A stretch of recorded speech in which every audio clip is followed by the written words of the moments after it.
नमस्कार। ज्ञान विज्ञान एवं रचनात्मकता के संसार शब्द सौरभम यूट्यूब चैनल पर आप सभी दर्शकों का हार्दिक स्वागत एवं अभिनंदन है।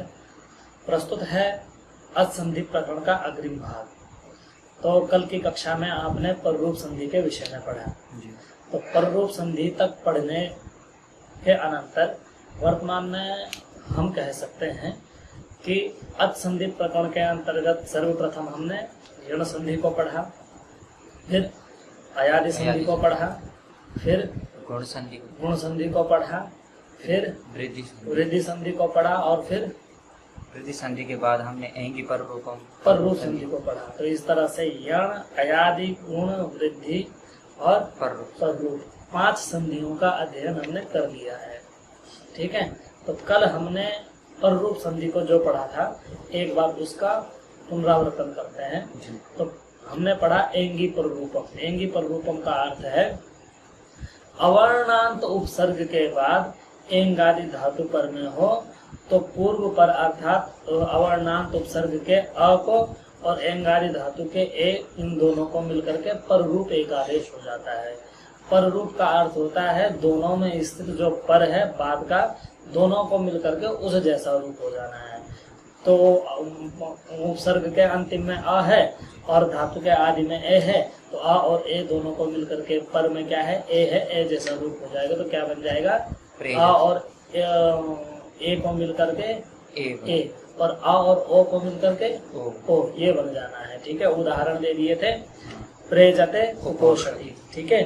प्रा में उपसर्ग का अंतिम अक्षर अ है और एजते में एज धातु है। ठीक है। और उसका आदि अक्षर ए है, तो अ और ए दोनों को मिलकर के ए हो जाएगा, प्रेजते बन जाएगा। इसी तरह से उपोषति में उप के अंतिम वर्ण अ और ओषति के आदि वर्ण ओ दोनों को मिलकर के ओ हो जाएगा, उपोषति बन जाएगा। ये था एंगी पररूपम। ध्यान रखना, पररूप संधि का मुख्य सूत्र है एंगी पररूपम, और वो अ के बाद ए ओ हो तो पररूप करता है, लेकिन अ कैसा चाहिए, उपसर्ग का अंतिम अवयव, और ए ओ कैसे चाहिए, धातु के प्रथम अक्षर। ठीक है। आगे आया अचौन त्यादिति।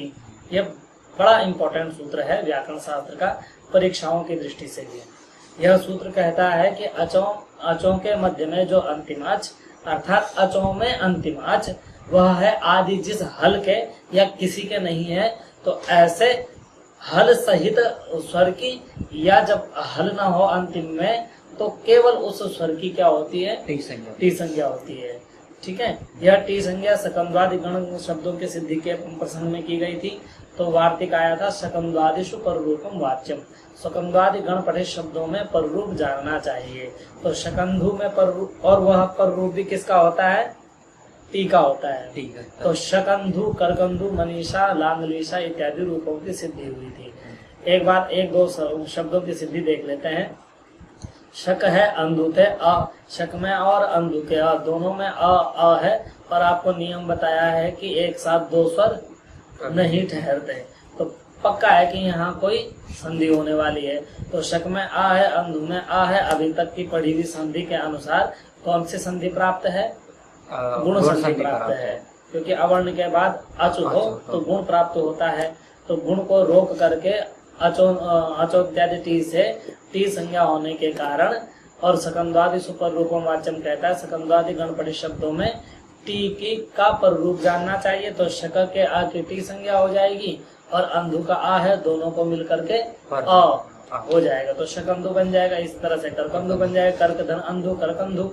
मनस धन ईसा, मनस में टी संज्ञा अस की है, अचो में जो अंतिम अच, मनस में नकारोत्तरवर्ती अकार ही अंतिम है, वह स के आदि में है, तो उस स सहित अ की क्या हो जाएगी, टी संज्ञा। तो मनस में टी संज्ञा कौन होगा, अस होगा। उसके बाद ई है, तो अस और ई दोनों को मिलकर के पररूप यानी ई हो जाएगा।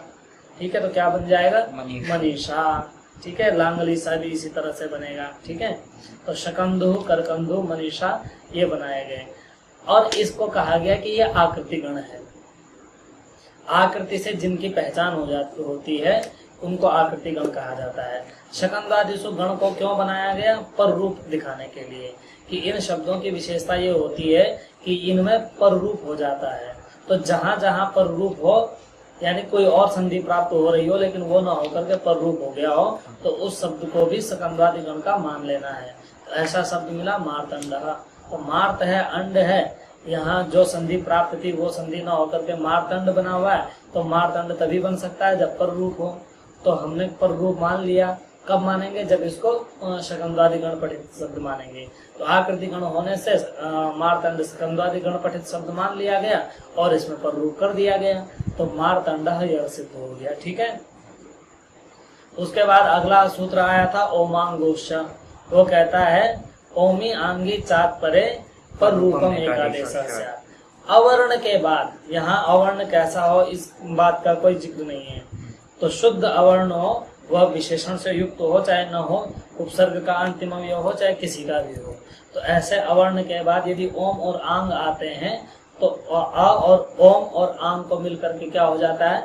पर रूप। ओ और आ हो जाते हैं। ठीक है, ओम और आंग हो जाएगा। तो ओम का उदाहरण आया शिवाय ओम नमः। तो शिवाय के अ और ओम के ओम को मिल करके ओम हो गया, तो क्या बना? शिवाय ओम नमः। ठीक है, तो ये उदाहरण आ गया था।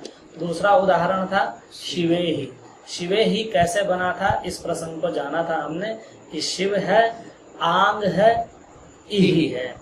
ठीक है, तो शिव में अंतिम में अ है, उसके बाद आंग का आ है, आगे ई का ई है।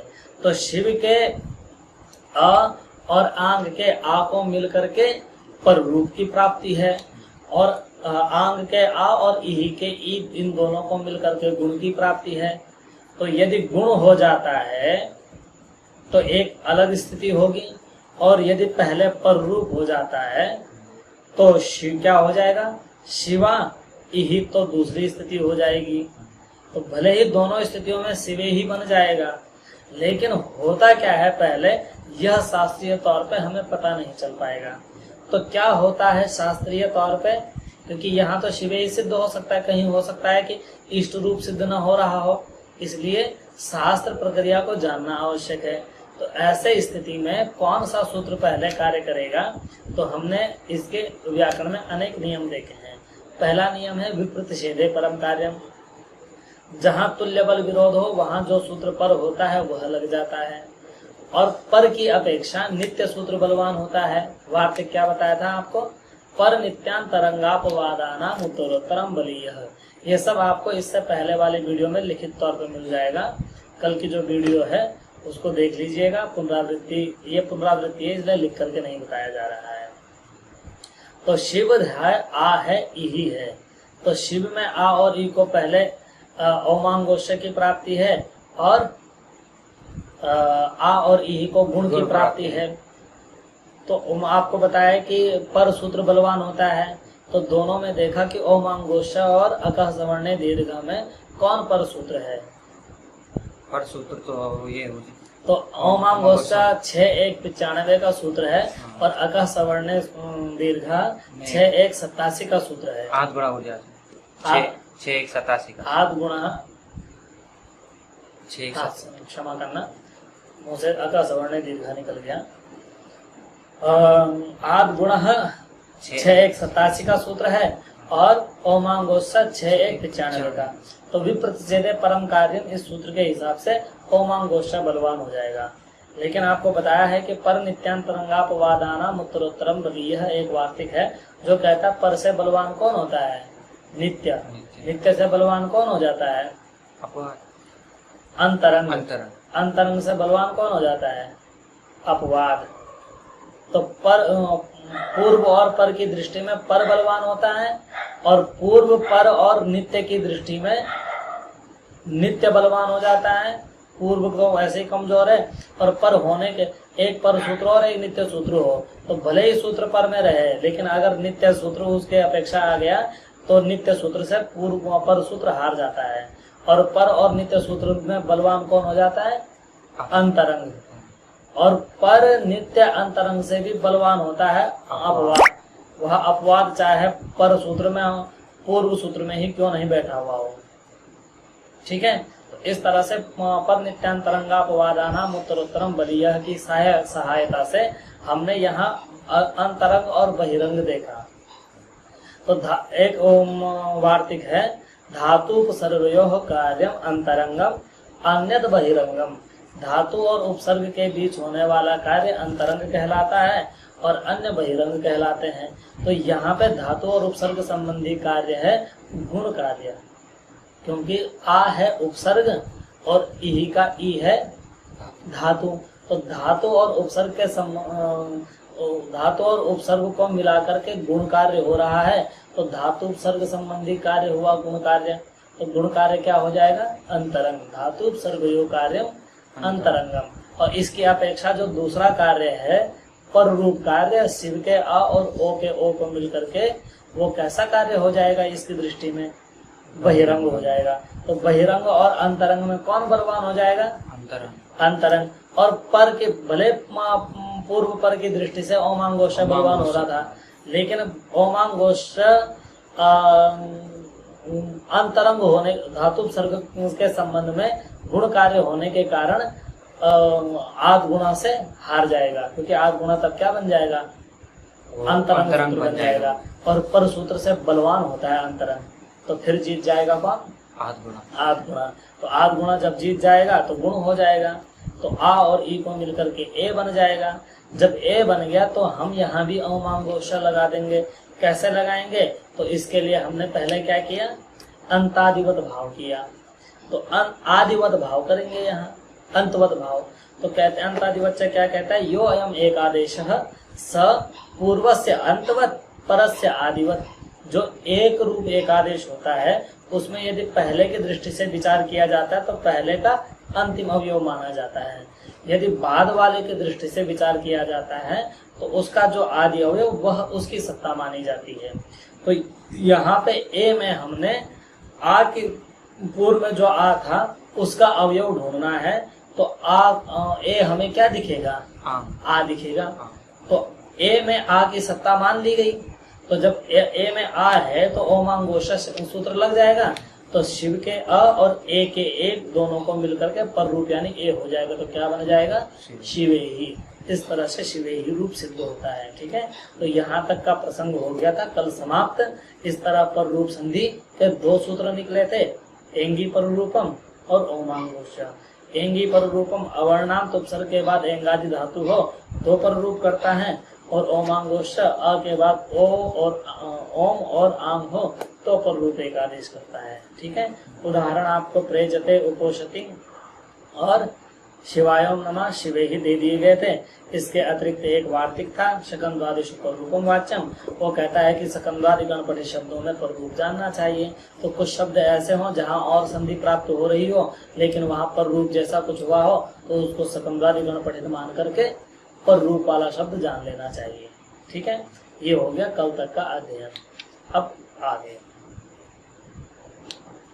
अकः सवर्णे दीर्घः। अकः सवर्णे दीर्घः, क्या सूत्र आया? अकः सवर्णे दीर्घः। अकः सवर्णे दीर्घः। अकः, अक के बाद सवर्णे, सवर्ण संज्ञा, सवर्ण संज्ञा वाला, जिसके साथ सवर्ण संज्ञा हो, ऐसा वर्ण पर में हो तो दीर्घ, दीर्घ होता है। क्या कहा? दीर्घ होता है। दोबारा बोलो। अक के बाद सवर्ण संज्ञा वाला पर में हो तो दीर्घ हो जाता है। अकः सवर्णे दीर्घ। तो वृत्तिकार क्या लिख रहे हैं? अकः सवर्णे अच परे पूर्व परयोः दीर्घ एकादेशः स्यात्। ठीक है, अकः, अक से अचि की अनुवृत्ति चली आ रही है तो अचि में सप्तमी है और सवर्ण में भी सप्तमी है, तो दोनों में विशेष विशेषण भाव संबंध हो जाएगा। तो सवर्णी अच परे रहते हैं, क्या अर्थ हो जाएगा? सवर्णे अच परे रहते। अक से सवर्णी अच पर में हो तो दोनों को मिलकर के, किन दोनों को? अक और सवर्णी अच को, इन दोनों को मिलकर के पूर्व पर यो हो, पूर्व में अच होगा और पूर्व में अक होगा और पर में अच होगा। तो पूर्व पर को यानी अक और अच को मिलकर के, सवर्णी अच को मिलकर के दीर्घ एक आदेश स्यात्, दीर्घ एक आदेश हो जाता है। वाक्य लग गया। अब इस वाक्य का अर्थ लगाते हैं। अकह, अक किसे कहते हैं? अक प्रत्याहार। अक एक प्रत्याहार है जो कि आ ई उ री लृ माहेश्वर सूत्रों में स्थित अयुण सूत्र में स्थित अ से लेकर के रील ऋग के क तक जाता है। तो इस अक के अंतर्गत कितने वर्ण आते हैं और कौन से वर्ण आते हैं? 5 आ रहे। कौन कौन से? आ ई उ री लृ। अ ई उ री री। तो अक का अर्थ हुआ अ ई उ री री, ये वर्ण। तो इन वर्णों के बाद, इनमें से किसी भी वर्ण के बाद, क्योंकि अ भी अक होगा, ई भी अक होगा, उ भी अक होगा, री भी अक होगा और री भी अक होगा, इनमें से कोई किसी भी वर्ण के बाद यदि सवर्णी अच आ जाए, ठीक है, सवर्ण संज्ञा किसकी होती है? तुल्य से प्रयत्न सवर्ण। तुल्यास्य प्रयत्नम सवर्णम। जिन वर्णों का जिन वर्णों के साथ तुल्यास्य प्रयत्न, उच्चारण स्थान और प्रयत्न समान हो, वे आपस में सवर्ण संज्ञक कहलाते हैं। ठीक है, तो अ के सवर्ण संज्ञक कितने हैं? 18। ई के सवर्ण संज्ञक कितने हैं? 18। उ के सवर्ण संज्ञक कितने हैं? 18। री के सवर्ण संज्ञक कितने हैं? 30। और री के सवर्ण संज्ञक भी कितने हैं? 30। कैसे? क्योंकि री और री की सवर्ण संज्ञा होती है। ये पूरा प्रसंग आपको तुल्यास्य प्रयत्नम सवर्णम सूत्र का व्याख्यान में मिल जाएगा, जो कि इस चैनल की प्लेलिस्ट में शामिल है, आप प्लेलिस्ट से देख सकते हैं। ठीक है, तो अर्थ हो गया कि अ के बाद यदि सवर्णी अच हो, यानी अ के बाद अ संबंधी कोई वर्ण हो, ई के बाद ई संबंधी कोई वर्ण हो, उसी को सवर्णी अच कहेंगे। उ के बाद उ संबंधी कोई वर्ण हो तो उसी को सवर्णी अच कहेंगे। री के बाद रील री बैठा हुआ हो, रील री संबंधी कोई वर्ण हो, उसको सवर्णी अच कहेंगे। री के बाद री और री में से कोई वर्ण बैठा हुआ हो, उसको सवर्णी अच कहेंगे। ऐसी दशा में दोनों को मिलकर के दीर्घ रूप एक आदेश हो जाता है। दीर्घ किसे कहते हैं? तो यह हम आपको बता चुके हैं। उकालो ध्रस्व दीर्घ प्लुतः में, ये जो द्विमात्रिक वर्ण होता है उसको दीर्घ कहते हैं। ठीक है, तो इस तरह से हमारा सार बन जाएगा। क्या सार बनेगा? फॉर्मूला बनेगा अ ई उ री और री, इसके बाद बैठा हुआ सवर्णी अच, सवर्णी अच बराबर दीर्घ। ये तो हुआ सामान्य सूत्र। विशेष क्या होगा कि अ के बाद 18 प्रकार के अ, ठीक है, किसी कैसा भी अ, 18 प्रकार का मतलब ह्रस्व हो, दीर्घ हो, प्लुत हो, उदात्त हो, अनुदात्त हो, स्वरित हो, अनुनासिक हो चाहे अनुनासिक हो, किसी भी प्रकार का अ हो और उसके बाद किसी भी प्रकार का अ हो, क्योंकि अ ही सवर्णी होगा। ठीक है, तो दोनों को मिलकर के क्या हो जाएगा? आ हो जाएगा। ठीक है, और इधर की तरफ ई हो, इधर की तरफ ई हो, फिर क्या हो जाएगा? ई। इधर की तरफ किसी भी प्रकार का उ हो, इधर की तरफ किसी भी प्रकार का उ हो, तो क्या हो जाएगा? उ हो जाएगा। उ हो जाएगा। ठीक है, इधर की तरफ री हो और इधर की पूर्व इधर की तरफ भी क्या हो? री हो। री अथवा री में से कुछ हो, तो दोनों को मिलकर के क्या हो जाएगा? दीर्घ हो जाएगा। री हो जाएगा। क्या हो जाएगा? री हो जाएगा। री हो जाएगा। ठीक है, इधर की तरफ री हो, री और री में से कुछ हो। ठीक है, इधर की तरफ री हो और इधर की तरफ री या री में से कुछ हो, तो भी क्या हो जाएगा? री हो जाएगा। ठीक है, समझ में आया? क्लियर है? समझ में आ गया ना? हाँ, मतलब समान वर्ण होना चाहिए। समान वर्ण होना चाहिए। आई बात समझ में? जी। तो दोनों को मिलकर के क्या हो जाता है? दीर्घ हो जाता है। दीर्घ रूप एक आदेश हो जाता है। क्लियर? जी। अब समझ में आया? हाँ। तो पूर्व में किसी भी प्रकार का अ हो, बाद में किसी भी प्रकार से क्या तात्पर्य है हमारा? 18 प्रकारों में से कोई भी प्रकार हो। 18 प्रकार में से कोई सा भी प्रकार का। ठीक है, जी। 18 प्रकार में से कोई सभी प्रकार किसी भी प्रकार का, ठीक है ना। तो क्या हो जाता है, दीर्घ हो जाता है। दीर्घ रूप एक आदेश हो जाता है। क्लियर।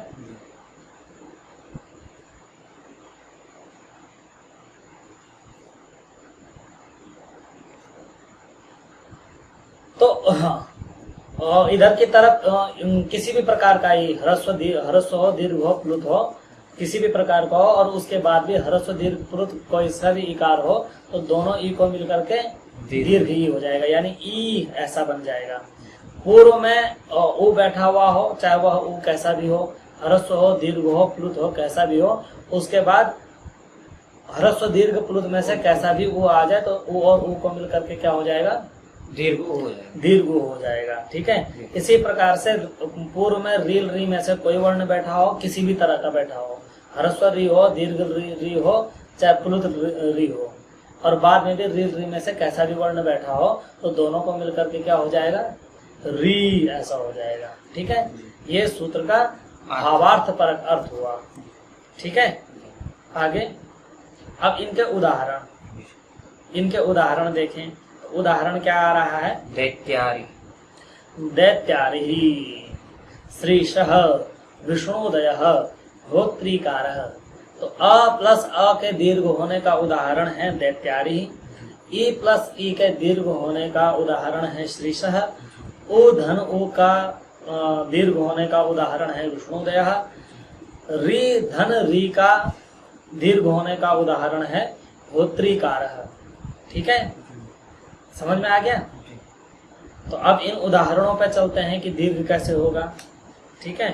तो उदाहरण आया अ का, ठीक है, अ का उदाहरण दिखा रहे हैं।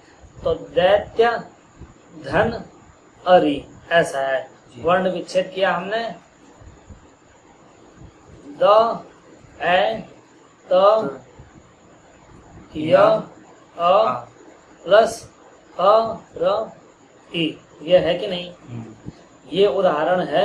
तो यहाँ ऐसा ढूंढो जहाँ अक ढूंढो, पहले अक कितने हैं, हम तो पढ़ रहे हैं ना, तो हमें अक ढूंढने हैं। अक कितने हैं, दैत्य धन अरि में, दैत्य में कितने हैं, दैत्य में एक अक है गुरुजी, एक अक है। कौन सा, या के बाद जो बैठा हुआ अ है, वह क्या है, अक है, अक है।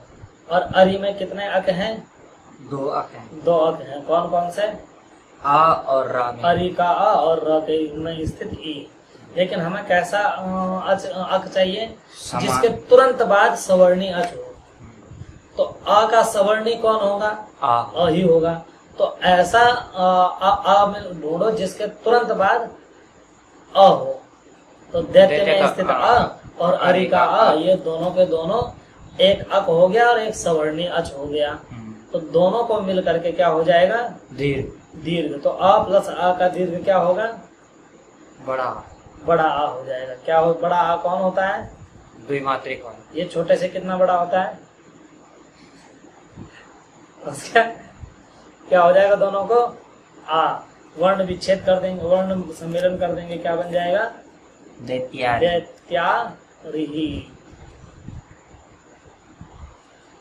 ले आएंगे तो दैत्यारी बन जाएगा, बन गया। तो दैत्य धन अरि, दैत्य में स्थित में आ है, आगे अरि का अ है, दोनों को मिलकर के क्या हो जाएगा, दीर्घ। अब यहाँ पर एक प्रश्न पूछ रहा हूँ तुम्हें। इससे पहले के व्याख्यान में कई जगह हमने जहाँ पे अ प्लस अ था, वहां पे कौन सी संधि प्राप्त करवाई थी, आ प्लस आ में, हाँ, और गुण भी कराए थे, गुण प्राप्त करवाए थे। तो वहां पे हमने ये क्यों नहीं बोला कि दीर्घ संधि है, गुण क्यों बोला,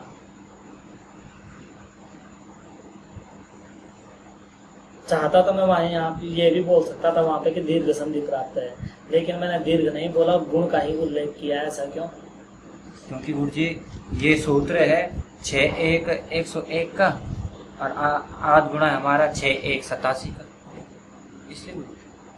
अरे अभी हमने दीर्घ संधि पढ़ी ही नहीं थी। हाँ, पढ़ी ही नहीं। तो जब तुमने दीर्घ संधि पढ़ी ही नहीं, तो मैं क्यों बोलूं कि वहां दीर्घ संधि प्राप्त है। क्योंकि अगर मैं ये कहूंगा कि दीर्घ संधि प्राप्त है, तो दीर्घ संधि होती क्या है यह भी तो बताना पड़ेगा, दीर्घ संधि होती कब है यह भी बताना पड़ेगा। इसीलिए उस समय मैंने ये कहा कि वहां गुण संधि प्राप्त है और गुण संधि के प्राप्ति के बाद और प्राप्त है, जबकि वहां गुण संधि प्राप्त नहीं होती है, लेकिन निष्कर्ष रूप में दीर्घ संधि प्राप्त होती है। ठीक है। इससे एक चीज और लगी कि भले ही आदि गुण ने, अब देखो प्रकृति में आओ और निष्कर्ष इस माध्यम से समझाता हूं आपको। दैत्य है, अरि है, आपने वर्तमान दैत्यारि तक पढ़ते पढ़ते कितनी संधियां पढ़ ली हैं? आदि गुण, यण संधि, इको यणचि प्रधान सूत्र है। अयादि संधि एचो यवायावः प्रधान सूत्र है। गुण संधि आद गुण प्रधान सूत्र है। वृद्धि रेचि वृद्धि संधि वृद्धि रेचि प्रधान सूत्र है। पर रूप संधि एंगी पर रूपम प्रधान सूत्र है। 5 संधियां पढ़ी है। दैत्य धन अरि में इन 5 में से कौन सी संधि प्राप्त है? गुण संधि। गुण संधि, क्योंकि वो कहता है कि अवर्ण के बाद अच पर में हो, तो यहाँ दैत्य में अवर्ण है, दैत्य में य में स्थित अ, उसके बाद अच है कौन? अ। तो अच मान करके आद गुण से गुण की प्राप्ति है कि नहीं? लेकिन एक सूत्र आ गया अकह सवर्णे दीर्घ, उसने कहा कि अवर्ण के बाद सवर्णी अ हो तो दीर्घ होता है। अब बताओ कि एक ही जगह पे दैत्य धन अरि में आद गुण से गुण संधि की प्राप्ति भी है और अकह सवर्णे दीर्घ से दीर्घ की भी प्राप्ति है। कौन सा सूत्र लगेगा और क्यों लगेगा?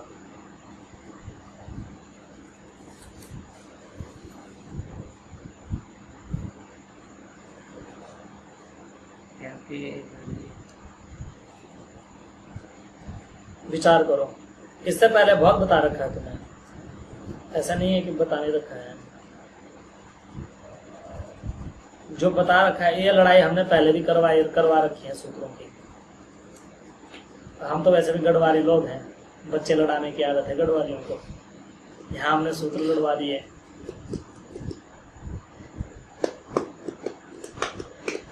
चलो वहाँ तो उपसर्ग था इसलिए। अरे विचार कर, इससे पहले भी ऐसा प्रसंग आया है कि 2 सूत्र प्राप्त हैं एक ही जगह पे, तो हमने ऐसी जगह पे क्या किया है, कैसे निर्णय किया है? उस टाइम पे जैसे निर्णय किया है वही मेथड यहाँ भी यूज करो।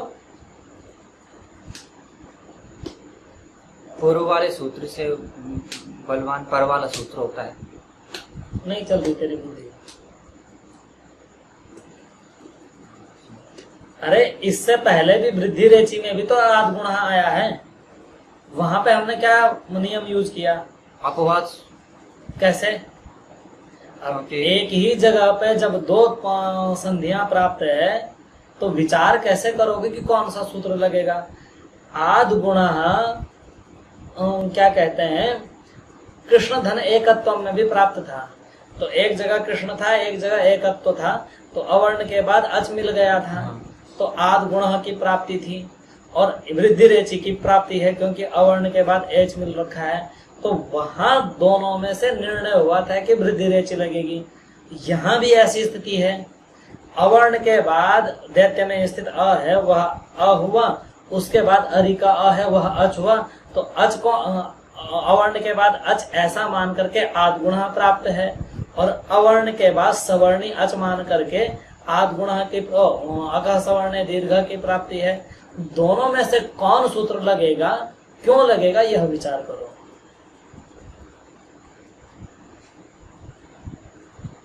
गुण सूत्र में गुरु जी आ के बाद अगर अच हो तो उसके, अगर आगे बाद ए हो ओ हो तो गुण कर सकता था गुरु जी, री में भी गुण कर सकता था, लेकिन अकह सवर्ण दीर्घ ने बोला कि यदि उसके बाद समान हो तभी करेगा, तो इसलिए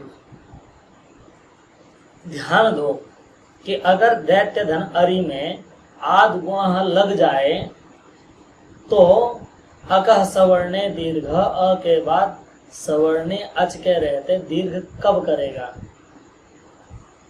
कर पाएगा? कभी नहीं कर पाएगा। आप कहो कि वो दीर्घ ई उ री में कर लेगा, अ को छोड़ दो, तो कहा कि ठीक है ई और ई पे भी विचार कर लो। जब पहले ई होगा और बाद में ई होगा तब कौन सी संधि प्राप्त होगी? आद गुणा नहीं होगी, क्या और संधि प्राप्त नहीं होगी? कौन सी संधि प्राप्त होगी तब? ए के बाद ई हो तो इको एनर्जी भी तो है। इको एनर्जी प्राप्त होगी। तो ई और ई की दशा में इको एनर्जी प्राप्त हो जाएगी। क्यों? क्योंकि ई आ जाएगा इक में और ऊ आ जाएगा अच में। इको एनर्जी प्राप्त होने लगेगा, वहां इको एनर्जी काम कर देगा। फिर से ई और ई में दीर्घ नहीं हो पाएगा। और ऊ में करो, ऊ और ऊ में भी इको एनर्जी की प्राप्ति है। अगर इको एनर्जी लग गया तो फिर भी दीर्घ नहीं होगा। और री और री में भी कौन प्राप्त हो जाएगा? Eco energy. तो जैसे आप कहो कि आ में आध गुणा लगा दो और बाकी में क्या कहते हैं अका सवर्ण दीर्घ लगा दो। तो कहा कि जैसे आध गुणा नहीं माना और आध गुणा लग गया, वैसे इको एनर्जी भी तो नहीं मानेगा, यहाँ इको एनर्जी होने लगेगा। तो कौन सा हो, इसके लिए ये नहीं हो कि कहीं भी कुछ भी समझौते कर दो, नियम बनेगा। तो नियम क्या है कि देखो, अगर ऐसे स्थलों पर इको एनर्जी और वो काम करने लग गया ना आध गुणा, तो सूत्र बनाना ही व्यर्थ हो जाएगा। तो आध गुणा को अ के बाद अ में ही क्यों गुण करना है? उसके लिए तो ई उ री री बचे हुए हैं, वो ई उ री री में करके चरितार्थ हो जाएगा। तो अ वो दीर्घ के लिए छोड़ देगा, इसलिए अका सवर्ण दीर्घ गुण का अपवाद बन जाएगा, क्योंकि अ की दृष्टि में उसके पास एक ही स्थल है। जबकि अगर आध गुणा के लिए अ के बाद ई है, वहां भी गुण कर लेगा वो, तो वो उसके लिए तो काम बन ही रहा है। और अ के बाद उ हो तब भी गुण कर लेगा, दूसरा स्थल मिल गया उसको। और अ के बाद री हो तब भी गुण हो जाएगा, तीसरा स्थल हो गया। लेकिन इसके बाद इसको तो अ के संबंध में केवल एक ही वर्ण चाहिए, अ वही दीर्घ कर पाएगा। तो ये आध गुणा का अपवाद बन जाएगा। समझ में आया? इसी प्रकार से ई के बाद ई बैठा हुआ हो तो इको एनर्जी की प्राप्ति होगी, और जब इको एनर्जी की प्राप्ति होगी तो उसी समय दीर्घ की प्राप्ति भी होगी। तो इन दोनों में भी यह देखा जाएगा कि अधिक काम किसके पास है। तो इको एनर्जी तो ई के बाद उ हो तब भी लग जाएगा, ई के बाद अ हो तब भी लग जाएगा, ई के बाद री हो तब भी लग जाएगा। ई के यहाँ आध गुणा को तो ई के बाद ई ही चाहिए। तो इस बेचारे के पास एक ही स्थल है, इसलिए इको एनर्जी को ये छोड़ना पड़ेगा, क्योंकि उसके पास काम करने के लिए ई के बाद उ री बैठे हुए हैं। उसके पास तो ज्यादा जो बैठे हुए हैं। ई हो तब भी यण होगा, उ हो तब भी यण होगा, अ हो तब भी यण होगा, री ए ओ ऐ औ ये हो तो यण होगा। इसके पास तो सिर्फ ई के बाद ई ही बैठा हुआ है। तो ये कम देश का होने के कारण बलवान हो जाएगा, अपवाद बन जाएगा। इसी तरह से उ री में भी समझना, ठीक है। तो आध गुणा जहां जहां आता है वहां अ और अ में आध गुणा की प्राप्ति होती है।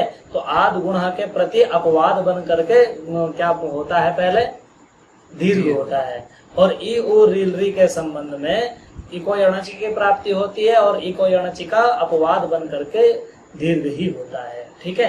तो इस तरह से हमें निष्कर्ष भी निकालने हैं कि गुण कब होता है।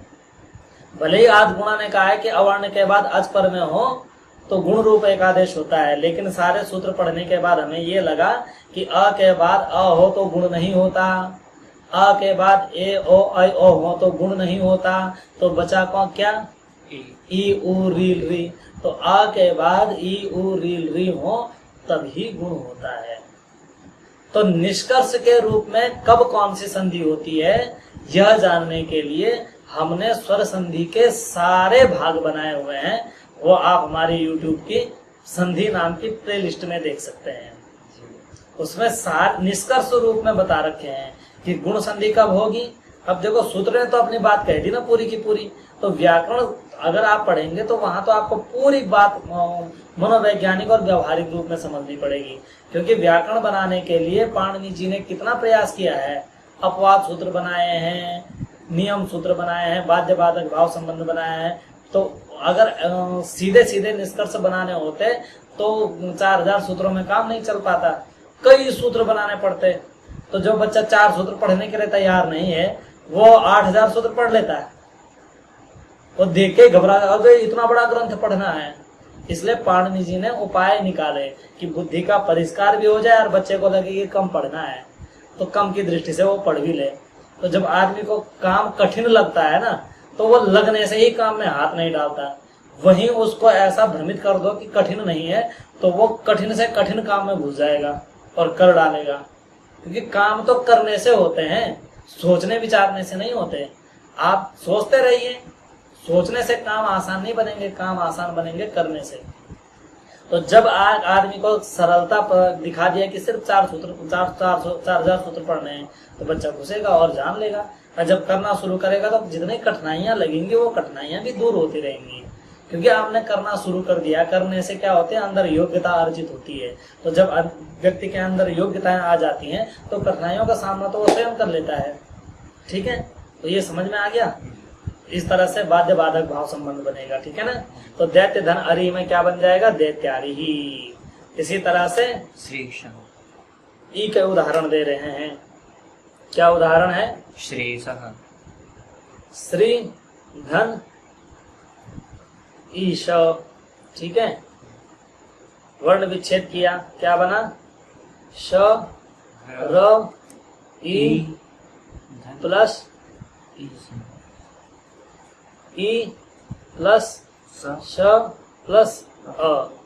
ठीक है, तो इसमें अक के बाद सवर्णी अच कौन सा है, श्री में स्थित ई और ई में स्थित, ईशा में स्थित ई।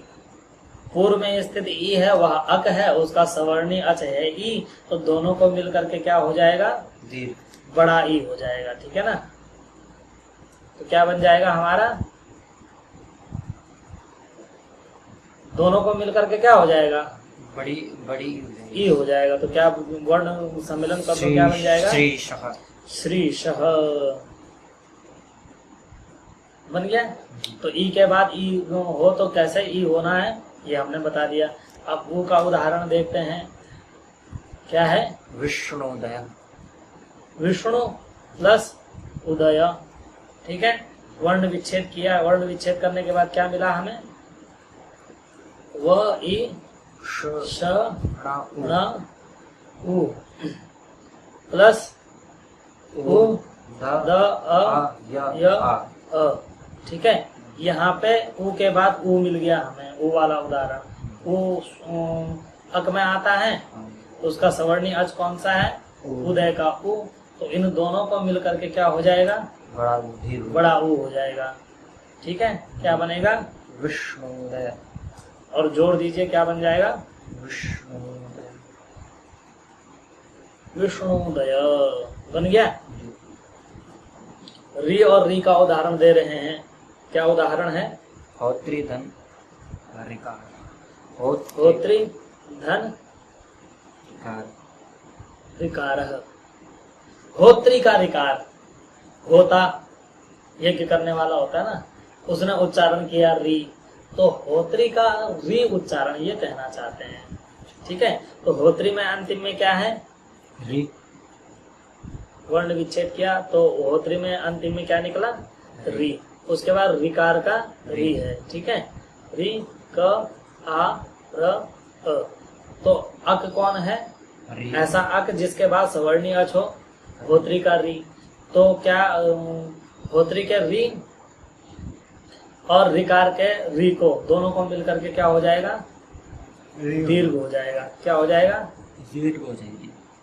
क्या बनेगा, होत्रिकार, बड़ा री हो जाएगा। क्या बन जाएगा, होत्रिकार, होत्रिकार।